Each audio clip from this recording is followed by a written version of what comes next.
Good afternoon, everybody. Welcome to another fine day of podcasting in the world of the internet. Garrick, it's good to see you. Good to see you too. How's it going, buddy?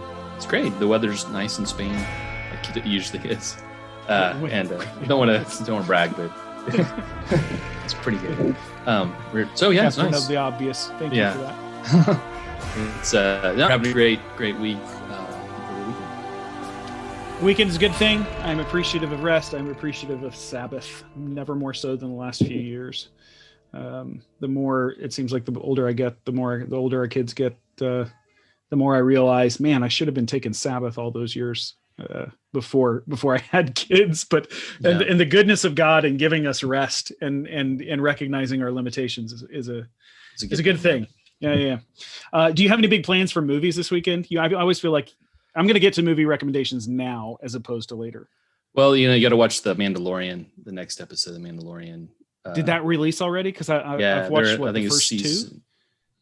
It comes out on Friday, so I think they're past. This is four. So I think that's kind of what we'll be watching. My life has purpose again. That's good. Yeah, something to do. I don't know, movies. I don't know. There's a few movies I need to finish because they were long movies. I still need to finish A Hidden Life. And I need to finish a movie called Solaris, which is a Russian movie, but they're both very long, slow movies. So where's Solaris? I've heard. Yeah, Steven Soderbergh remade it. Steven Soderbergh remade it with George Clooney. But the original one is a director, Andrei. I can't remember his name. Tchaikovsky.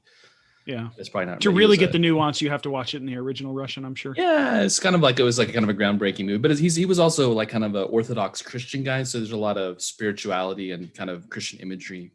Got kicked out of Russia because of that. Some of his films were pushing the boundaries for the communists.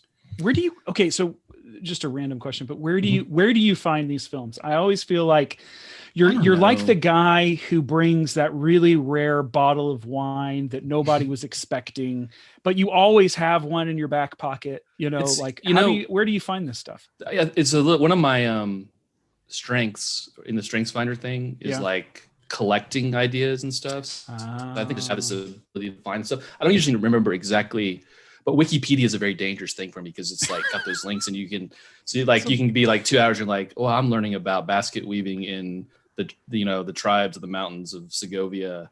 Why am I doing that? There's no reason to do that. Everyone needs to know something about. Well, at least you're entertaining at a cocktail party. I would bet we have guests today. I would wager that our guests, one of them probably has that similar ability or skill or strength, the ability to like find stuff, but we'll find out, because if I can make a segue. Yeah, please do. The conversation up until this point was really lacking. I thought it was quite. We could have stayed there all day, but let's give the people what they want. Yeah, because I think we have some very interesting guests today. We don't always have guests, but when we do, they're outstanding. So these are my friends, Shawn and Deb, who also work and live in Granada, the church planting among university students and young people, and also heading up basically Assemblies of God in Europe, Secular People's Initiative. Did I say that right? And good friends of ours, people who we've been wanting to have on the podcast for a while. So excited to have them on, and I think we're hoping we can just talk about reaching secular people, reaching people in Europe, and what all that means. So, which won't take long because it's just super easy to reach people. It's super easy, barely an inconvenience. So Shawn, Deb, so that is. Let's start with a fun question there. Do one of you guys feel like you have that kind of gift to like you just find information and stuff easily, and you don't know where it came from, and you maybe.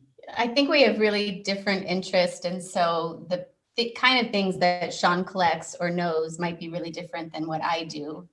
So that's kind of fun. I think Shawn's a lot better at remembering the title or the author of, a book or a detail. And, I'm more likely to say, I remember this plot, and I'll tell you the whole plot, but I can't remember the title or the author. So basically she understands everything, the content, and I just remember people's names.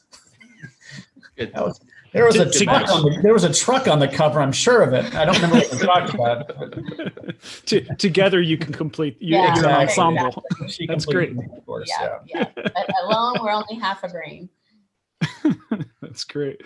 Well, so how long have you guys been in ministry in Europe?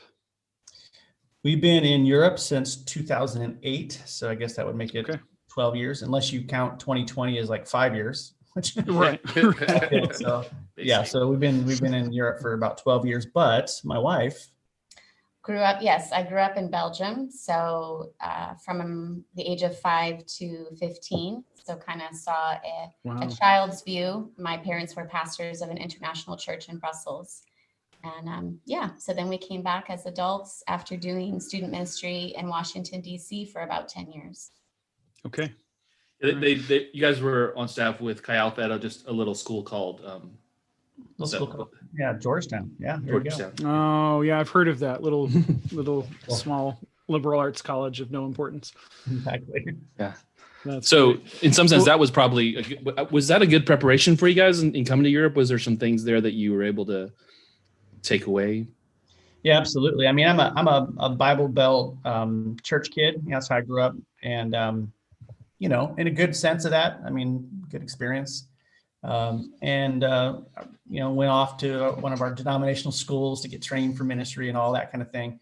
So when we got there, our first kind of major stop in ministry, it just was a different world because you couldn't do any of the gathering, find 12 evangelicals and start a group and fire them up. And, all of a sudden you're 60 and 80 and whatever. It just wasn't like that. And so that really is where we kind of had to face reality about, there's a whole segment of American society, let alone the globe, that, they're really not just, they're not just bad Christians. They just come from a whole different reality, different way of viewing the world. And that's where it kind of began for us, the journey. So what brought you then back to Europe? I mean, Deb, you grew up in Belgium, but what kind of sparked the interest for Europe?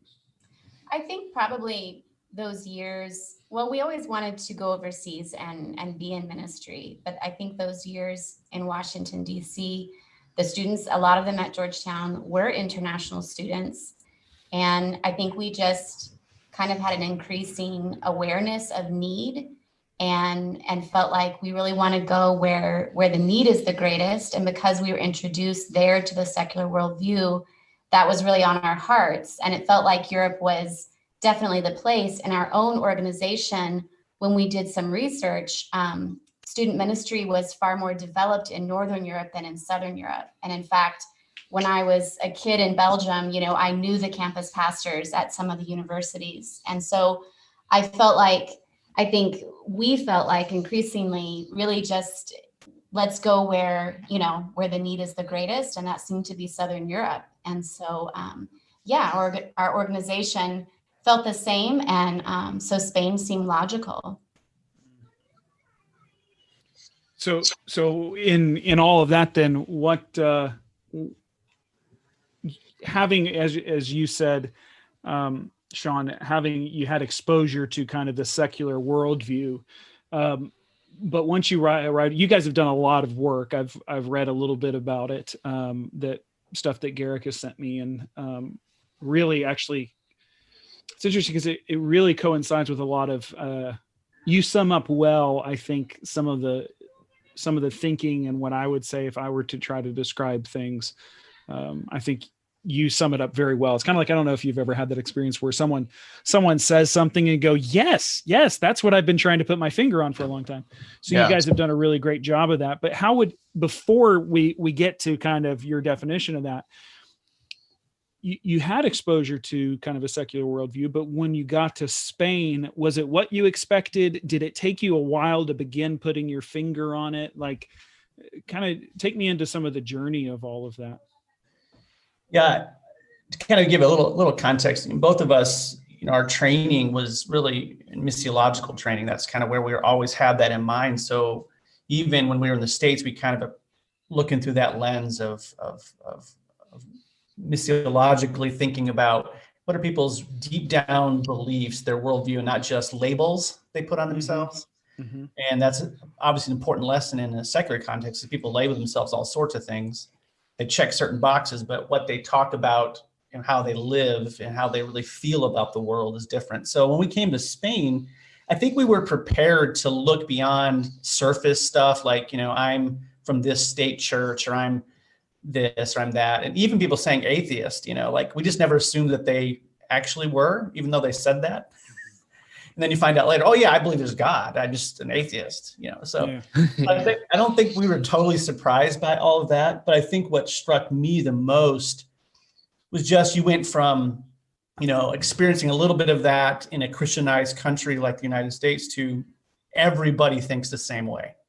Like you can talk about surface differences, but and they don't know anybody who thinks differently. Mm-hmm. And so it's just like, if it's dropping into the middle of Saudi Arabia, you're gonna meet Muslims and they're all gonna think the same way, right? Mm-hmm. I think that was the difference. Was that to me, that was what's so chocante, as we say here, so shocking, that it's just, there wasn't diversity. Mm. Yeah. There weren't options. There weren't another way of seeing the world, and that was the biggest difference for me. Mm. Yeah, I mean, I would agree. I think it took us a while to get our feet on the ground in terms of how do we go about making relationships, and when there's a lot of kind of, I don't know, suspicion seems like too strong of a word, but when you do meet people from a very different worldview, there's just a lot of layers there. And I think working in the States, even though we've been working with a pretty secular population in Washington, D.C., there's still a lot of give-ins. There's still a lot of shared culture. There's still, Shawn and I came to Spain in our mid-30s and we didn't even know Spanish. We really were starting from zero. So I think for us, there's just all of these layers of, more of a homogenous population here, the stronger secularism with the state church kind of flair. But then also just the loss of shared points of reference. And so we had to think through, if we're going to work with students, how do we make connections? Like where are shared points of humanity in this really different situation? So that's kind of, I think we really had to take some time to think about that, where do we share enough with people that we can all get on the same page and start to have this conversation. Mm. So sorry, Garrick, I think I keep jumping on you, but no. So it's discombobulating, isn't it? When you first land somewhere. So this is I obviously live in Sweden, but this being my third kind of foray into our third, I guess, tour of duty. I don't know what you want to call it. Central Asia and North Africa previous to that. And every time I've landed somewhere new, while it's discombobulating, you make a great point about there's no common frame of reference. And you find yourself grasping for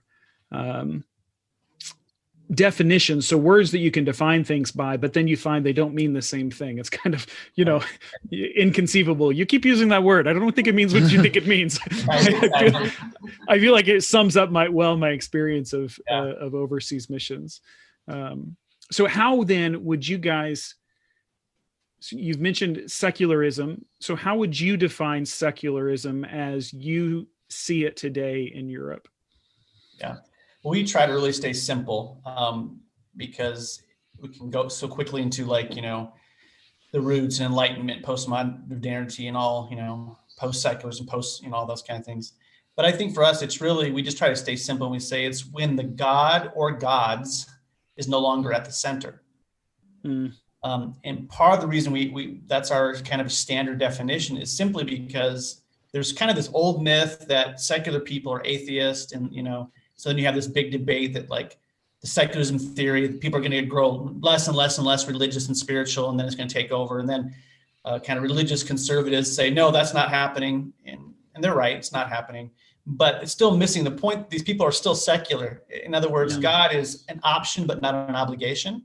Mm-hmm. And if he is there, he's someone that's there for as a resource, whether that's God of the Bible or God generic or universe or whatever it is. It's just there for your resource. And so we say, when God's no longer the center, he's not the authority, self is. It's all about project self. But it doesn't mean an absence of real spiritual interest, nor does it mean that God in some sort of form is gone from the scene. It's just, he's more at your beck and call than, and that's really, and it's about self-definition. And that's really what we talk about in terms of our definition. Okay. So a little bit of a grenade here. We'll welcome Garrick to our conversation later. So I talk too much. Okay. So if that's the case, because I think you're dead right. Secular people are not irreligious people. They are people who don't have God at the center. But I guess for one, I've often noticed in the context that I'm in, but I see it creeping in all over the place in any kind of secular society, that even among religious folk even among Christians, we tend to go through life and we're affected by that secularism as well. Yeah. So we swim in the same waters and we think we're not getting wet, but the reality is we're getting wet. So do you find that a lot of times Christians then approach God, even though they have a much greater devotion to that God, but they approach God in the same manner, that he's just someone to help them with their personal project? Yeah, definitely. I mean, I think, in every culture, you're always tempted by whatever idols are in your culture and are fashionable at that time, and biblically, of course, Israel was tempted by the idols of their neighbors that would have been natural for them. And so I think for Christians, it's the main thing that we fight personally, is it's our culture too. And so, the idol of self is probably our biggest temptation. How do we, are we submitting to God's authority or treating him as a resource? Are we even reading the Bible through the eyes of individualism and all of the elements of secularism, or are we letting it, shape us and change us? And I think it definitely affects us all, because it's us, it's our culture. It doesn't mean that we're not believers and that we're not going in the right direction. I just think, we have to be aware that is what we face. Yeah, I remember when our middle child daughter was, 5 or something, we were reading the story of the Exodus. And, she's a very straightforward thinker. And she said, Dad, if God said the Israelites could leave Egypt and he's more powerful than Pharaoh, why didn't he just get up and leave? like why all this, thing? And you realize in that story, of course, that the plagues and all of that, there's God showing his power over the Egyptian gods. And it dawned on me, the problem wasn't getting Israel out of Egypt. It was getting Egypt out of Israel. Yeah. And I think we're in a moment, those of us working within secularism, that we are being sent among the people to whom we grew up with. And United States is very different. We can set that aside for the moment. But in the big picture, and so, our Christianity it's going to be flavored, misshapen by where we came from, just like any culture. You're in Africa or somewhere, they might still be going to shamans and going to church. Right. Yeah, we have our syncretism even in the West. And so that we do have our own syncretism. Absolutely. Yeah. I think that's a important and fascinating perspective, because often what we do in the church or even in missions we're going to reach secular people, and the concept is that secular people are out there somewhere, right? They're different, right. Or we use these words kind of very freely, postmodern, secular, post-Christian, but we don't really understand that we're also part of that, and I think that's an important thing for us to within the church, even as missionaries, to be aware that there's a much more subtle reality for us. And I think if we're being smart then as ministers, as pastors, and if we're in the States, being realistic about that is when you help your believing community engage in mission too, they're also being discipled. The stuff that they've stopped saying it publicly, that they have this idea of God, or they know, or this vision of life that's not biblical. And so I think it's so important that we help them we help our own selves understand our secular context for mission. And then as in mission, our own secularism is, hopefully we're weaned off it as well.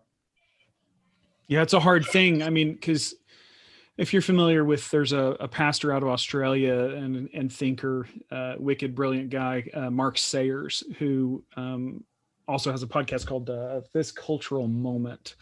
And it's fantastic. He's done some rethinking even of, so he did This Cultural Moment and it kind of took off. And COVID and a bunch of other stuff has actually caused him to rethink some other things that he kind of was seeing. And he's right about a lot of the messages that secularism and Western culture is telling us, and the personal project and everything. But he actually thought about it recently from a pastoral point of view, as being a pastor in Melbourne, Australia. And he said, I started to realize that I've just become a chaplain to everyone's secular pet project themselves.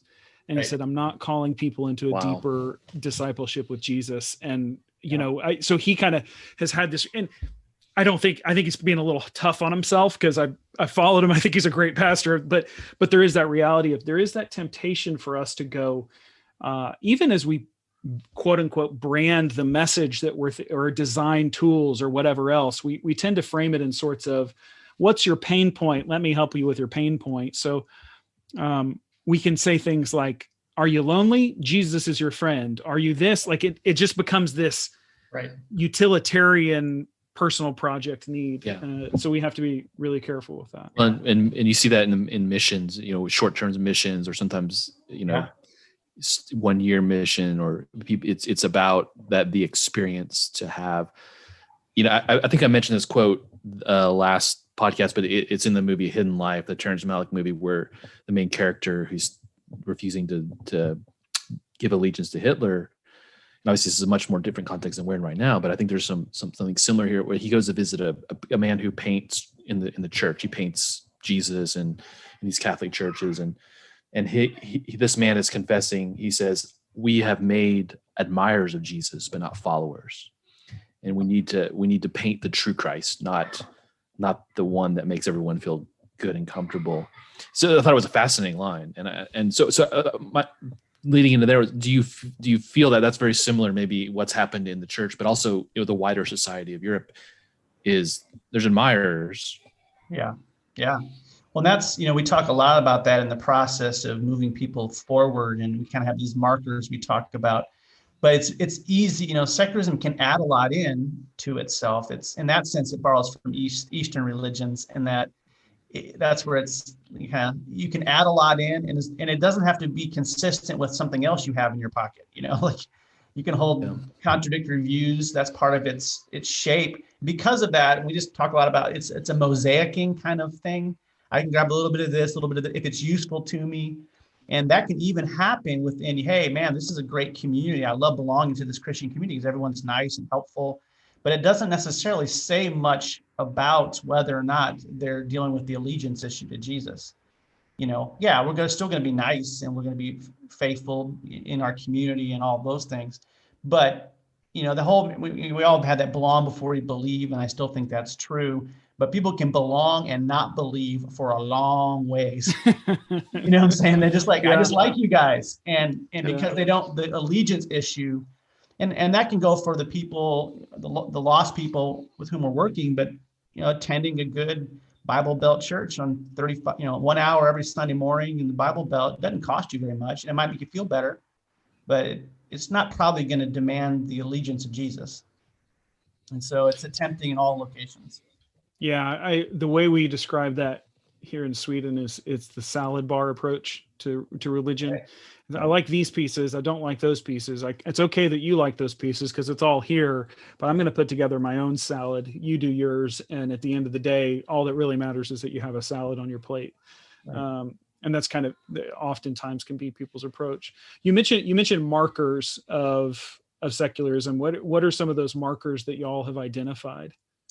Well, there's an older book now called I Once Was Lost, and they had their 5 thresholds, and we've kind of adapted those. Can't remember who that was, Don Everett's and whatever. Yeah. InterVarsity guys, I forget their InterVarsity guys, great book. No, that was markers of secularism. No, but I'm saying those are the markers we're talking about. As we kind of adapted their book and talking about, as we see people move forward, here's kind of the barriers they've got to cross and deal with. But we're talking about what secularism is. You know, that's a different question. But I don't know which one you want to.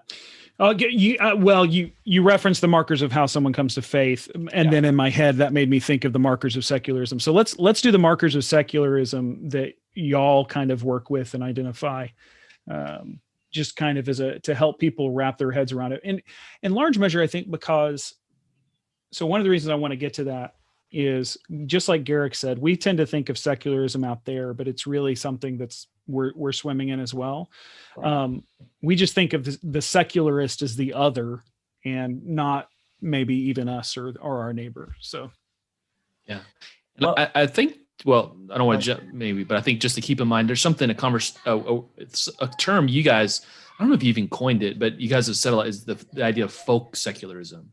Right. Which has helped me think of a lot of it. So maybe it might be interesting to talk about that too. So explain that a little bit. Yeah, I mean, again, it just comes from start where you like. We can start there maybe. I think, again, the missiological training really helped because, if you're going to an Islamic world, you've got the 5 pillars. You've got these really standard things. But if you're in Indonesia versus West Africa versus Middle East, it's very different expressions, and you're really more concerned about how do people really live, how do they feel about this thing, how do they feel about the world, how do they behave in the world, and less about doctrinal points, which sometimes secularism it's always was approaches like apologetically, like, oh, you reach everybody else by friendship, but you reach secular people by I don't know, quoting whoever is the coolest apologist at the time. And so we kind of looked at, let's look at this as folk religion, a lived experience. What's it like for people, and not trying so hard to make it all match even like in some systematic thing, because that's a lived experience. So, and the other thing that benefits is it means that folk secularism means, we share some things in common, but Sweden's going to be different than Southern Spain. Yep. In its flavor, but not in it's a different flavor. It's all ice cream, so that's how we're approaching it. But the things that we find that are shared are several things. And Debbie, you want to? Well, I mean, it might help to talk about, some of the flavors maybe. We talk about like 4 types of secularists that, can kind of get beyond just the main idea, which is for all secular people, like we've said, there's no spiritual authority in their lives. So they are the authority. That doesn't, so the whole pick and choose thing, those are definitely common elements. But we talk about how one of the 4 categories, for example, are radical secularist. And that's the one that when people first start talking about the secular worldview, that's what they imagine everybody is, a radical secularist, an atheist who really likes to argue about the ideas and maybe is even anti-religion. And we think that's probably the minority, but they're out there. The radical secularist is one way to be secular.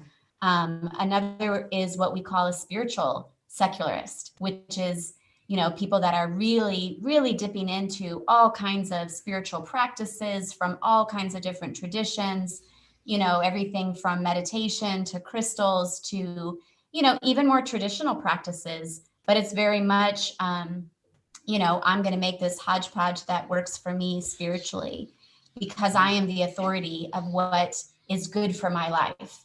And so it's still deeply secular in that sense of where the locus of authority is, but on the surface, it looks very spiritual, or it is very spiritual. Right. And then you want to share the other 2? Yeah, the other 2 get less press, but we think they're the largest groups actually once we get on the ground. And one is simply what we call them religious or traditional secularists. And this kind of is people that have a high degree of identification with my tribe, my ethnicity, and often that means some sort of very strong feeling about the state or preferred religion.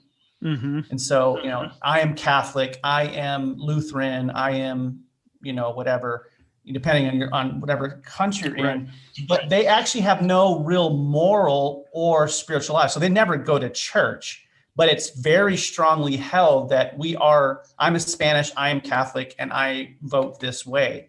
but it has no moral content, no personal relationship with Jesus, probably complete ignorance of the Bible, and things of that nature. And that's a strong version, but it's still about me. Do you think that it's possible that Europe has always been majority that? We probably would say yeah, that. Yes. A strong possibility. Yeah. I don't know how you measure that. It's not easy to measure, though. I don't know if we could go back and Right. figure it out, but Right. I'm beginning to suspect, after 13 years in Europe and most recently doing a lot of reading, functionally, I think Europe, because even Kierkegaard in Denmark, that's what he was up against. Right. He was up against a society, and then you just get a lot of sense that Europe seems to have always been a lot like that. So maybe not majority, but maybe it always was. There's always a huge chunk something, of it, of course. Yeah. And a lot of social historians, I know here in Spain, for example, in the year 1800, it was like only 15% of men went to mass. So the religious behaviors kind of ebb and flow, but right. There's a relationship. So but this real strong identity thing is, I think, there's a lot of nationalist movements in Europe right now and around the world, and they're kind of digging back into these religious identities, and yet has very little, has nothing really to do with Jesus or his authority in our lives, but it's an identity. But the other group we talk about, which we think is really the majority, we just call them pragmatic secularists. Yeah. And probably they're the most pure secularists, if I can say it that way, because if we can't know anything except their own lens, and there's moral relativity and truth is no absolute truths and all those things that we get from the Enlightenment and so on, then why bother with anything at all? It's like, I don't care.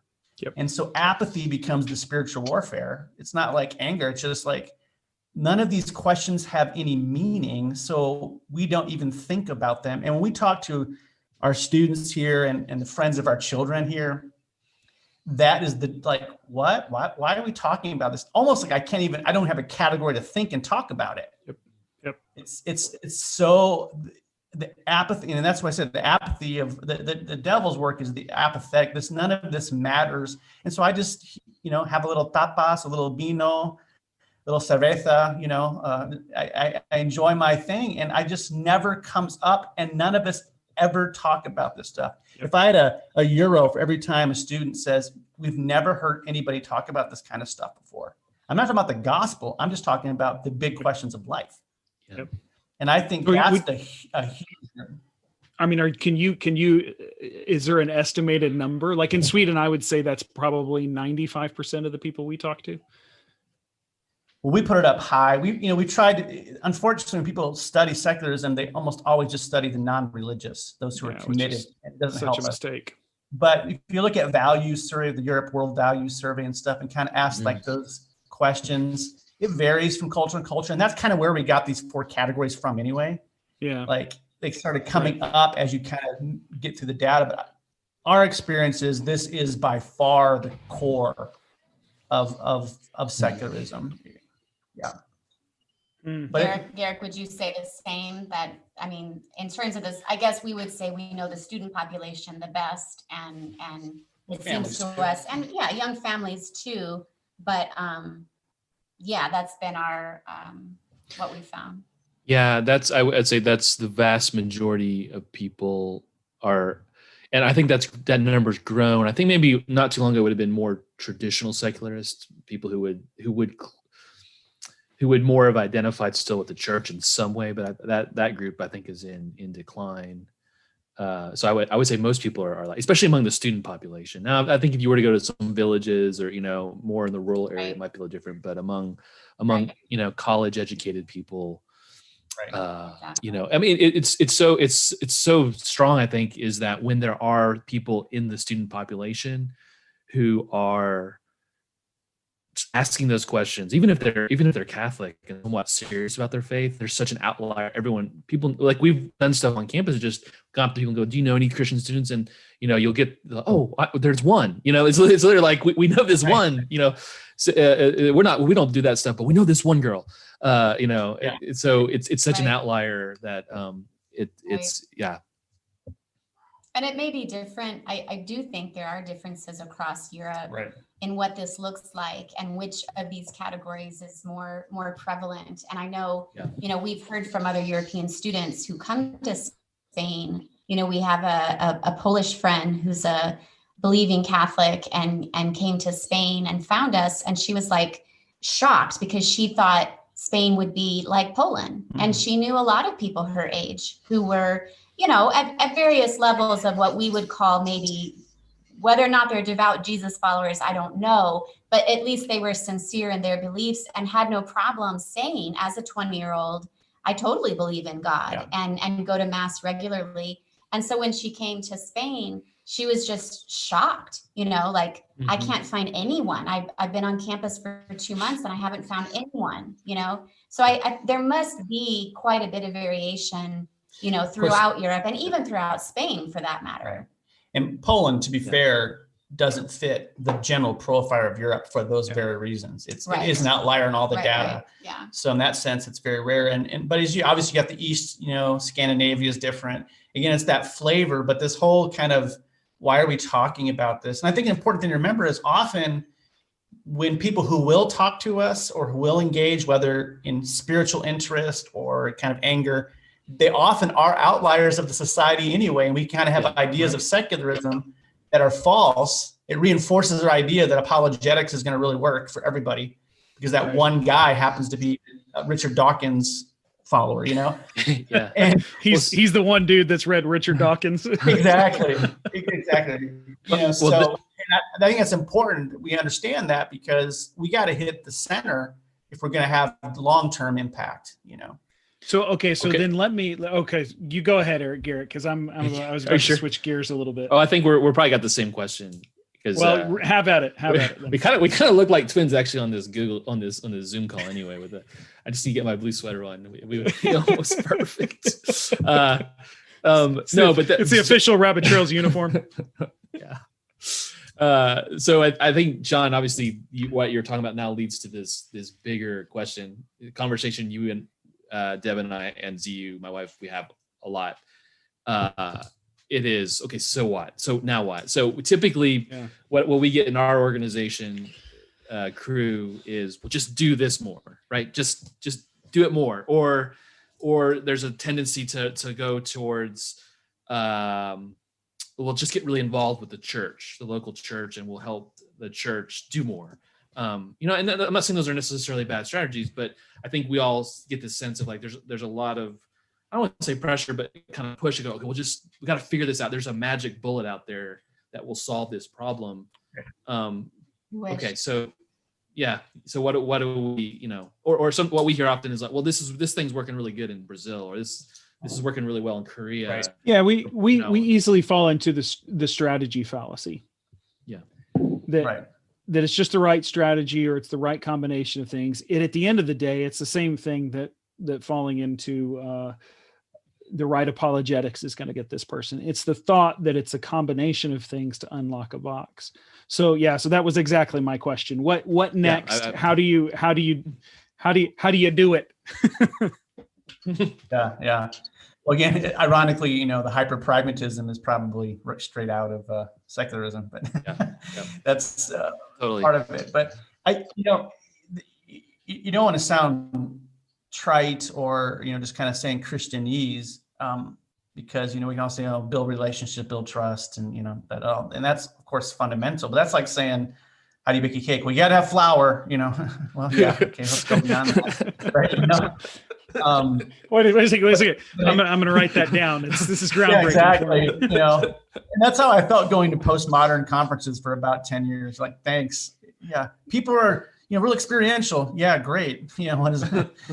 Whatever. But I think for us, the very first thing is really a heart and an identity issue for us as workers, which is to say, this is really hard, not to the point of defeatism, like we're never going to see breakthrough, but admit that we're really working in a radically different context. And I think if you don't start there emotionally and in reality, then you get disappointed when that one little tool doesn't turn the corner. that people are not, and this could be said about, not radical Islam. Islamic dominated society, Hindu dominated society. It is so different. We have to imagine ourselves as our heroes, as pioneers who went to that village in that jungle, and they did not see it the same way. Yeah. And I think that's the starting point. And then have high expectations that the gospel story is its own self-authenticating and self-proving. And so really, our emphasis is people really don't know what Jesus said and did. The real ignorance of that. And you have to really, it's the whole narrative approach, is being with people and restoring them by saying, these are the stories of Jesus. This is what he said and did. And this is how he's working in my life. And I'm going to pray he works in yours. I mean, it's kind of just an authentic, honest upfrontness. And yeah, you have to embed and build trust and relationships to do that. But I think the expectation is it's a long work, and commit to it. That's just step one. I don't know if you. Yeah, I think that we have found resources that were helpful. Like Shawn mentioned, I once was lost. We use that with our new team members to help them kind of be prepared for some of the stages that people go through. If we meet people and they are spiritually hungry, that's awesome, right? To get people to start at that place. But I think when there's a lot of barriers, culturally, spiritually, worldview, all of these things, you do have to allow people to get to know you, for those barriers to start to come down. And I don't mean necessarily like developing a 2-year friendship with someone before you present the gospel, but I think presenting the gospel in the context of, our lives are here too, and we're willing to share our lives as we're presenting the gospel. However you want to describe that. We've just found that to be really important because of the misunderstandings about what Christianity really looks like. And like Shawn said, the ignorance about, if you've never met a follower of Jesus who's sincere and who's, devout, then you don't know what to expect. And so I think, when we're sharing the gospel with people, we kind of have to remind ourselves of that. This isn't necessarily, it's not just the first time someone may have heard the entire story of the gospel, but it might be the first time they've had a personal encounter with someone who's trying to follow Jesus. And in all humility, we're just on that journey. Like, we're not people that know everything or get it all right. But I do think there's power in simply staying here and living here a long time. Garrett's been here longer than we are. You stick around. That's really important. That goes back to that short-term missions issue, which would be a whole other podcast. But what's it going to take to do this? What we're sharing is weird. We have to acknowledge. You know what I'm saying? Like, if you think about what we just said about these secular, different types of secularists, what we're sharing, the worldview we live by, is weird.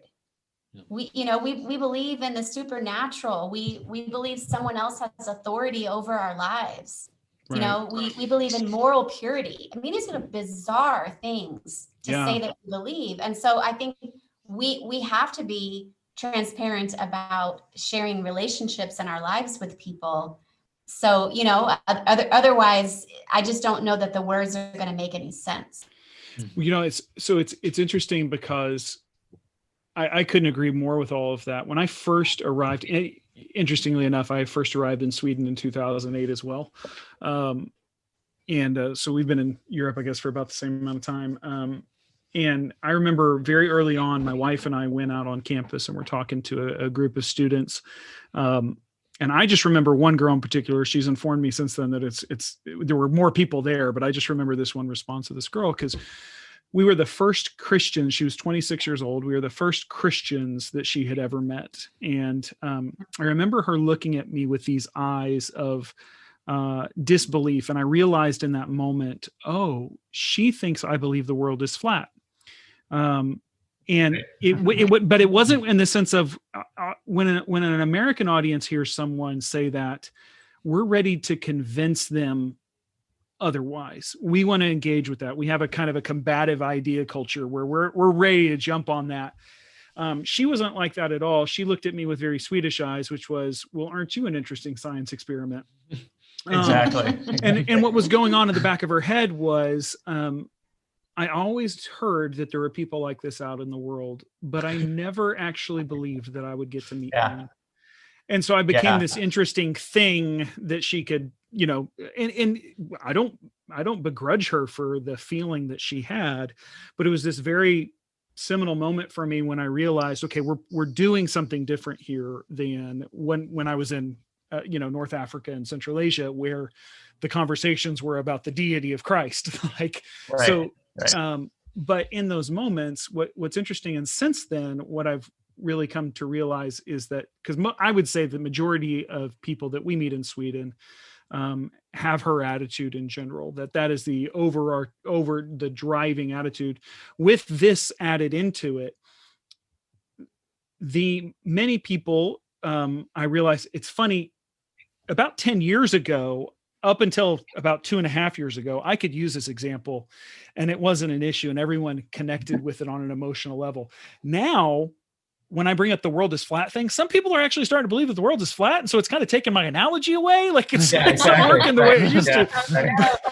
But so the moral force of this is really lacking at the moment. I got to find a new analogy, but anyway, the point being is actually with the added caveat of in Sweden, people find the gospel offensive, not just, so in general, people find Jesus beautiful. No, actually they don't in Sweden. The majority secular culture attitude is that it's actually immoral. So because you're talking about shame and guilt and death, and it's just kind of this icky sort of feeling. And so we're dealing with that now. And that becomes the general overarching story that we have to undo. And to be honest, our first step these days is we just convince people we're normal. That's like our biggest apologetic. Like, no, we actually engage in the world and we're not, living somewhere out in the forest and, these sort of things. And that tends to be, we talk so much about that. So like you said, it's like someone who's like, from, I don't know, here in Granada is like, oh, I met an Amish person. Yeah. I've seen a movie once, and it was very distinctive. And so, it's so different. But that's why we talk, our first threshold is this whole distrust to trust, right? You got to move people. And it's not just trust of Jesus, it's like trust of any person that would really be into religion, like seriously, and that her meeting you, it's like, I have no category for this. And there's even like a little suspicion and anger. And that's also why it's so important that we do ministry in team, because she could meet you. Okay, he's a decent guy, but he's like my exception rule. Right. Like, he's my one religious person, but I know him. He's okay. He's not like those other people. And that's why we talk about building trust is not just me with one-on-one. It's got to be our team, our community of faith to the community, so that it says, wow, there's multiple people. So there's more to it than this. So the trust isn't just me building trust. It's trust about people of faith in general. Pretty much we're suspicious of all people of serious faith. And that's such an important threshold. And again, we're normal. Like we eat the same, we go to the same schools, we like the same movies. It just so that there's some sort of bridge. Otherwise they're looking at us like we're a zoo animal. They're like, that's a mamba snake and I'm a human being. And like, we're just never going to, we're just so radically different. Yep, exactly right. They just can't put you and so I think that's an important point. So how do you guys keep hope alive in the middle of all of this? This has become an all-encompassing important question for us in Sweden as we think about our teams and staff, and even as within church. How do we keep hope alive in the middle of so part of I'm going to back up. So that's my question. Now let me give you a little bit of context to that question. We hear stories of the power of the gospel. I think American optimistic church growth theory bleeds into that and tells us a story that if the gospel's good, it'll produce a certain amount of fruit. And we tend to think that amount of fruit is large basketfuls. Okay. And when we start butting up against secular culture, I think the hardest thing for a missionary or a pastor, so you don't even have to be, you can be Spanish living in Spain, but the reality is you're butting up against this culture and it ain't going the way that you thought it was going to go. How do you keep hope alive in the middle of that when the story that you maybe be swimming in as well, as far as your Christian culture, tells you, oh, you should be seeing basketfuls of fruit? Like, how do you keep hope alive in that? Yeah, I mean, I would say probably part of the answer is team. I think it's deadly to be by yourself. And so whatever that looks like in your local context, it may not even actually be people that work with you, but, people that share your beliefs, getting together regularly, somehow, being part of a healthy church where you are not 100% responsible for your own hope. You know what I'm saying? That you're sitting under wise and pastoral people who are encouraging you and sharing the word of God with you. I think if we're responsible for our own hope, it's not going to work. I don't think we're that strong. I think we have to go to other people and lean on each other, to help us see the hope that is in Jesus, that the gospel is powerful, but to counteract all of the discouragement that we feel and the unanswered prayers and all of those things. And the second thing, I guess, I think that we have to probably increase how much time we spend in the Word, in the Bible, because that story is not the American optimism. Everything always works out and everything always progresses in one direction. I don't think that that's necessarily, when you really immerse yourself in the New Testament world, it's a more complex picture than that. And the more that you know what I'm saying, the more that you're studying and reading, you're counteracting what I think you're absolutely right. We have, as Americans, particularly, a cultural narrative that says, you always have to have more fruit than you did 5 years ago. And there's a certain timeline we all have in our own minds. I've been here this long. This is what this is supposed to look like. And so I think, and we hear stories of, I'm sorry to cut you off, but we hear stories of like pastors, right, who'll get on these leadership podcasts or whatever. Maybe this shows you I'm spending way too much time on podcasts, but they'll get on and like, how you doing, man? God is just blessing the socks off of us. We've had, and that's true. Look, you got growth. That's awesome. I'm happy for you. But what about the pastor who gets up there and goes, man, God's blessing the socks off of me. He's making me look more like Jesus. And he's humbled me. Right. Like, we don't tell that story, but like that seems to be a lot more like Paul than anything. Exactly. Yeah. Exactly. Yeah. Because Paul has all those long passages where he says, I've learned to be content in abundance, but also when I'm like starving and discouraged, and I felt this pressure that was all almost to the point of death, and I got through it, and that's so that I could have compassion and comfort you. There's such a richness there that I think is so much more realistic. But it really, we really have to feed on that to counteract, these other narratives that can be very unrealistic. Yeah. Even on a practical level, like on our own team, we start our staff meeting with celebrating wins, but we measure those according to adequate measurements. And that's, hey, we think we built trust. We think this person's become curious. We think this person is maybe asking the right question for the first time, and celebrating those, because those are the actual markers of seeing secular people come to Christ. We did a kind of a walk through the Acts a while back. And one of the things that kind of struck me along this issue is they celebrate when the gospel was preached. Mm-hmm. Because a lot of times, we love the day of Pentecost. I mean, you're talking to two Pentecostal missionaries. So, we're really into Acts 2, right? We got that one down. Thousands got saved. But the further you go in the book, the crowds get smaller and less receptive. And, Paul's in a prison waiting. Yeah. But what they take joy in is that the gospel was preached. And I think there's a vicious positive cycle and a vicious negative cycle. Circle, however your personal colloquialism on that one, but when we get nervous and it's not working, we stop spreading the good news of Jesus, then of course we're going to have less fruit, right? But if we celebrate the preaching of the good news, and I mean that in its widest sense, this is who Jesus is, and this is what he said and did, then all of a sudden you have more to celebrate. I was able, and you could start, it has effect. I mean, that's the seed that becomes the tree, right? Yeah. And so I think it's that confidence in the gospel and and measuring that as opportunities taken, and to celebrate that I had this, I was able to, Paul says, I was able to sit in front of kings, and someone didn't respond, didn't say yes. Yeah. But it's celebrating that. And I think that's freeing as workers to say, we had a great conversation, and I didn't just talk generically about life. I really was able to say Jesus to this person. Yeah. And we celebrate that. That's And awesome. I think that's really just kind of making that part of our community's culture.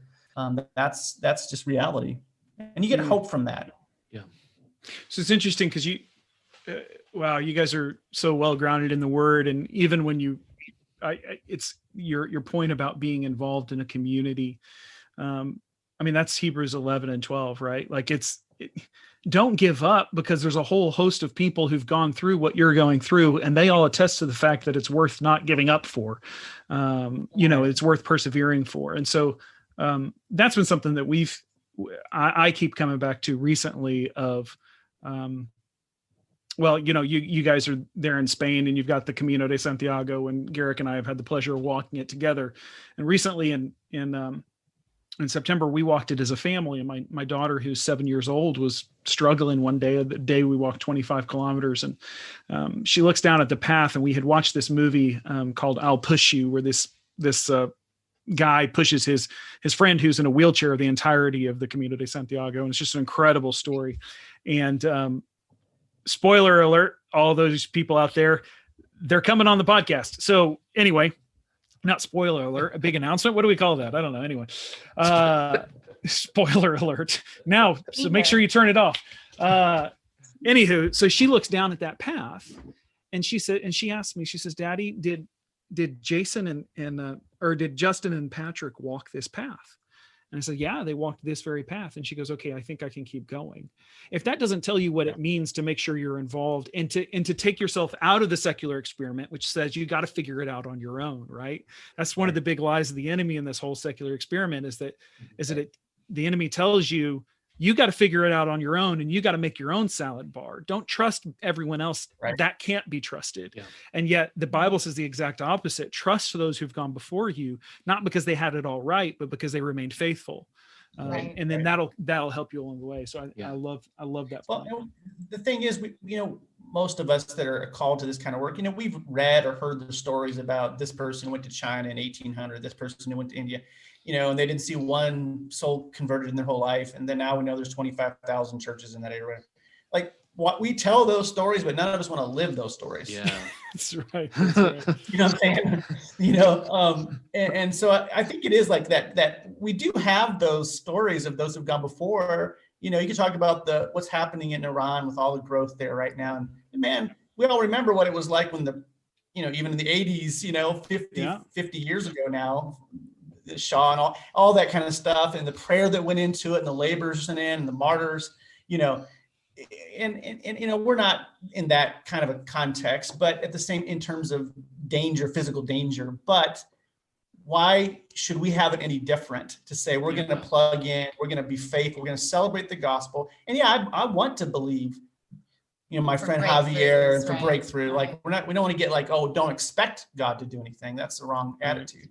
But a sense of it shouldn't surprise us if we're in that kind of pioneering into a different worldview, that it's going to take some time.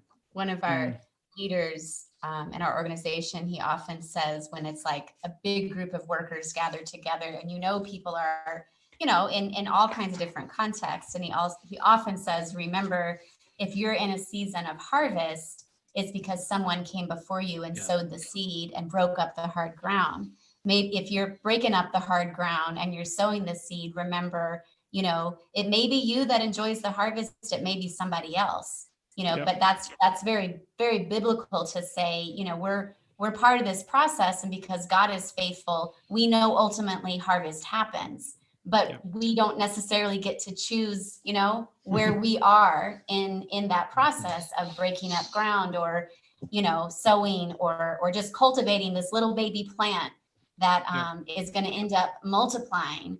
And we all want to be, we all want to see that last stage. And sometimes we're a bit earlier in the process, and that's okay. I think you make your peace with that if you're going to stick around. Yeah. If you're going to stick around, right? There's these, so in Sweden is 73% forest. And you'll go driving down a road and you'll see land that's not forest, and that's, used for agriculture or whatever. And you'll have these massive fields. And then all of a sudden in the middle of this field, there'll be an island of trees. And you're kind of like, it took me a while to kind of realize what that was. And that's where they took, because when you go through the forest, it's covered in moss and stones. And what happens is, in order to reclaim good ground for growing things, they had to take all the rocks and they piled them up in the middle of the field. And so if you were to go out to that little island of trees, it's just a pile of rocks that over time trees have grown up in. But in order to make the fields ripe for growth and harvest, someone had to pick up rocks for ages. And then you can go into different parts of Sweden and you see these stone fences. It wasn't because the farmers there thought, we just need a lot of stone fences and I prefer stones. Like, no, they needed to literally eke out a living. And so the only thing they could think to do with those stones was to make fences with them. Like, it's like, this is the type of thing that you have to do. And it seems to me that the missionary endeavor, especially in places like Europe, and also, you made a great point, Iran, or, formerly Central Asia and different places, is that effort of, I think back to the parable of the soils. What is my responsibility today? Is it to pick up? Is it to remove the ground of thorns? Is it to plow something? Is it to scatter seed? Is it to pick up stones? There are many of us who have been missionaries who all we will get to do is pick up stones. Yeah. We should not tell ourselves the lie that was inconsequential. And we should not tell ourselves the lie that when the person who saw the harvest stands before Christ, that Christ will praise that person more. We don't know what he's going to do, but we know that we're all involved in the process of bringing him glory in that way. Well, ultimately, he's the Lord of the harvest, right? It's like some point, it's like, it's not like anybody did this, and that's such powerful, we don't know. The Lord will see what we're doing. And I think too, one of the things about this whole, whether you're a stone picker outer or whether you're the, sickle to the wheat thing. I'm going to add that to my email signature, stone picker outer. Exactly. Yes, I'm an INTJ and a stone picker outer. But I think, we also over-realize the distinction of the work in both those seasons. Yeah. The work is still, my wife doesn't like this, but I just say gospeling, right? It's still, it's still, what did Jesus say and do? Like, it doesn't matter what season you're in. And in fact, if you're growing gangbusters and you're not doing that, instead you're managing growth, then you're not actually doing the work anyway. And those people aren't disciples, they're attendees. Yeah. And so I think we can also take some centering into what is our job. Yes, there's different tasks. I get that at different seasons. We understand that, and there's fruitfulness, but the task is still, Paul seems to be so like, there's a revival here and there's also no response here. I'm pretty much doing the same thing. Yeah, right. You know what I'm saying? Yeah. And I think that would help us also kind of stay focused and on what is our task. And it's the presentation of Jesus and saying, here's who he is, here's what he's like, and this is what it demands of us. That's it. Jesus is still a big deal. Yeah. So don't overcomplicate it. Keep the main thing. Okay. So two questions here. So one is, I know then they're both related to this, but I know for you guys, a big passion is helping people, help the church figure this out, to have this aha moment that I think, we've all had and some of our listeners have had of like, okay, this is a different game. This is not baseball. We've been trying to play soccer with baseball, equipment, basically, Right. and so we need to do some things. So one would be, so I know that's a big passion of y'all's. You guys are doing it, working in that area to try to move people to really reach secular Europeans, and to avoid the kind of the pitfalls that you can get into of really wanting to share the gospel, but end up going, to the left or to the right, or but not hitting that mark.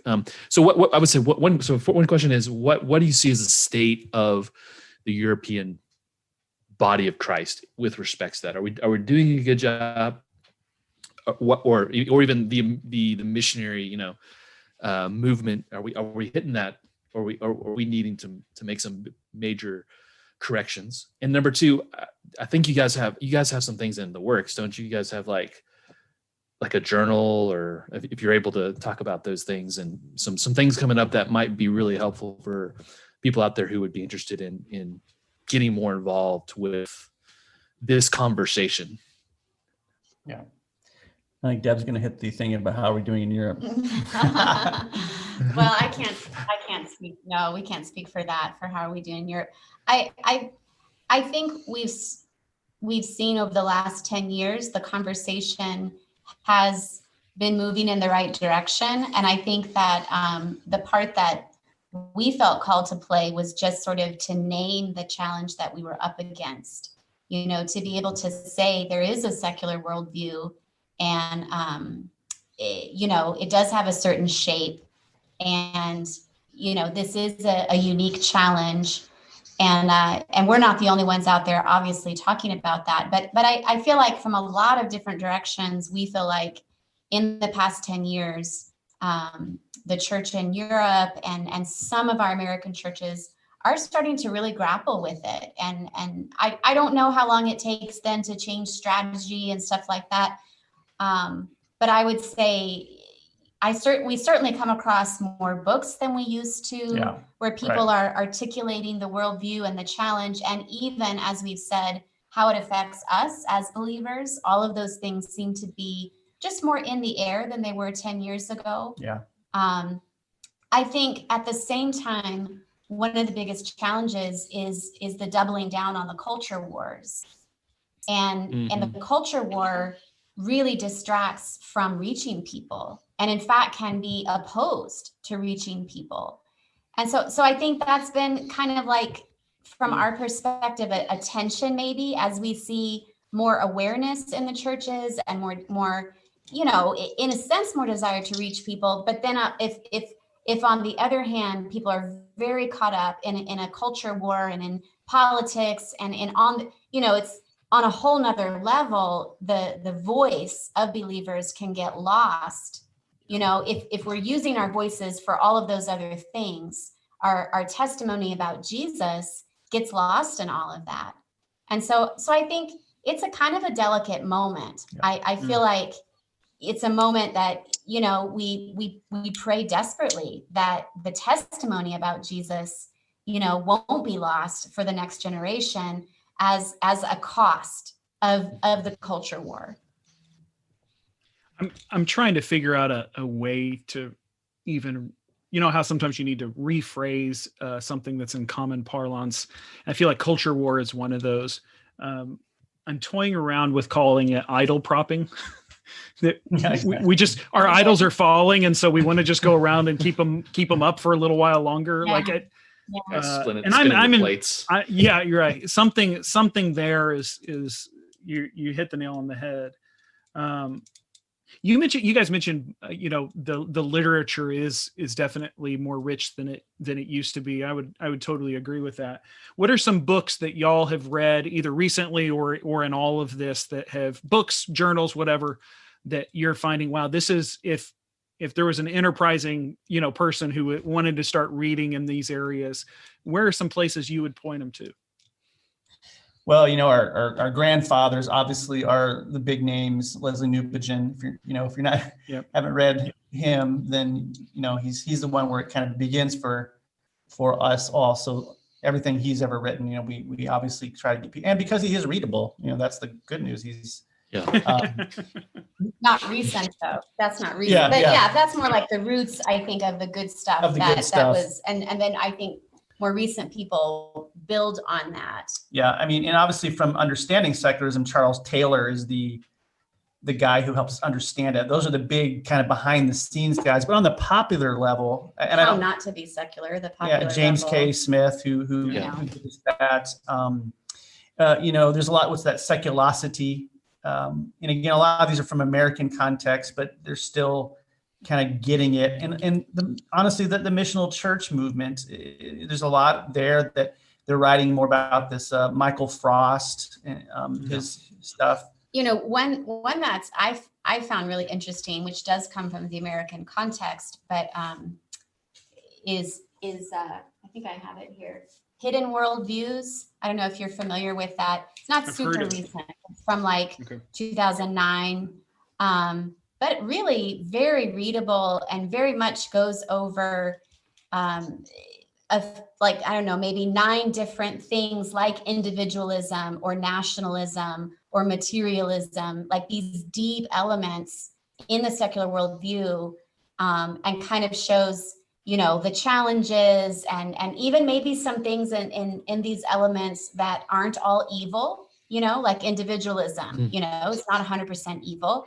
Because it's a Christian book, but I found that one really helpful, even though it's not super recent. Yeah, that's a really good book. Even from a missiological standpoint, Christopher Wright, he's writing The Mission of God's People, but his most recent book is really, I hate to say that out loud, but it's a challenge to American nationalism in this moment. And here are your gods. And so there's a lot of people even exposing the secularism in our own hearts, right. and that's what's unique in this moment. And I think this moment is producing these works. To be honest, that's the other issue is that. So those are the kind of things. There really isn't Stephen Paas. You guys, of course, I think have had conversations about him in terms of Europe. That's good stuff. But there still aren't coming on the podcast. Awesome. We're excited about that. Awesome. Yeah. So, but there still isn't I remember back when we were assigned this Secular People's Initiative and we Googled church planting on secular peoples, and the Google thing only had 2 O's in it. And then I did church planting among, Muslims amongst, you had reams and reams of academic and popular. We're getting there. And that's the good news. We're getting there. Yeah. So Garrick mentioned that y'all are something about a journal or something like that. I cut you off before you could answer that. Delve into that answer.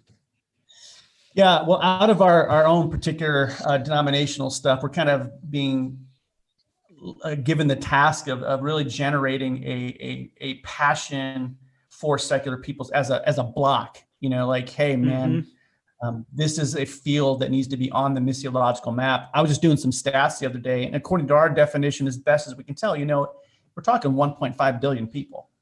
Yep. So kind of we're creating taking some of the data out there, but putting our labels on it.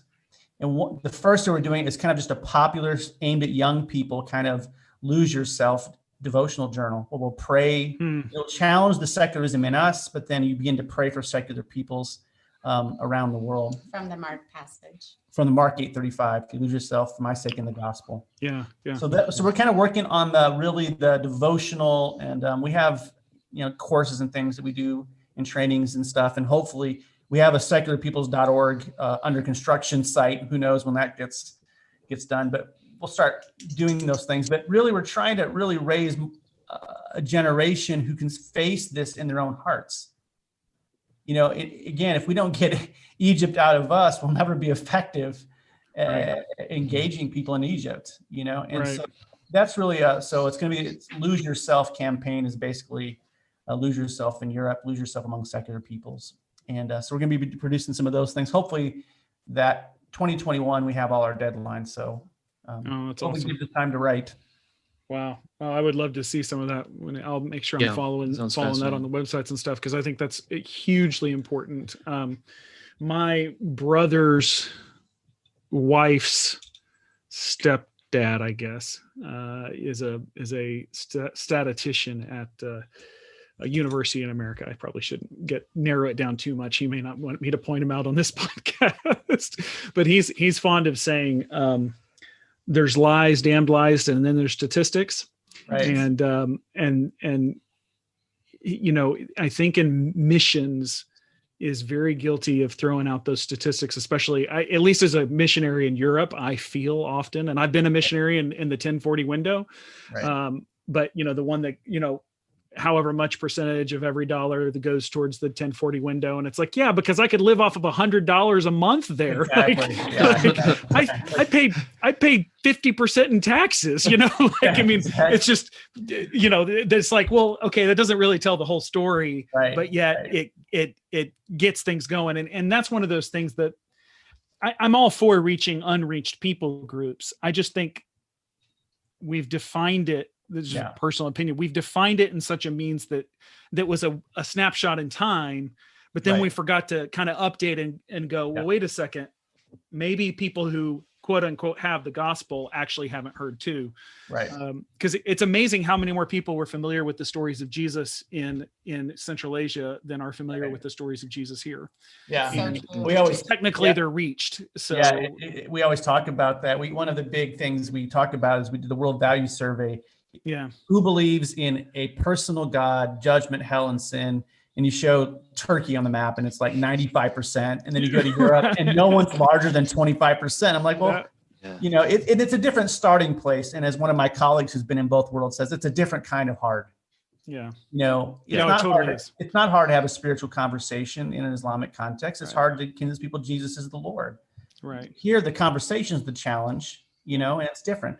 So yeah, the statistical issue is important. I think we just want to say it you know, and Leslie Newbigin said there's only three competing views really in the 21st century: Islam, biblical Christianity, and what he called basically secularism.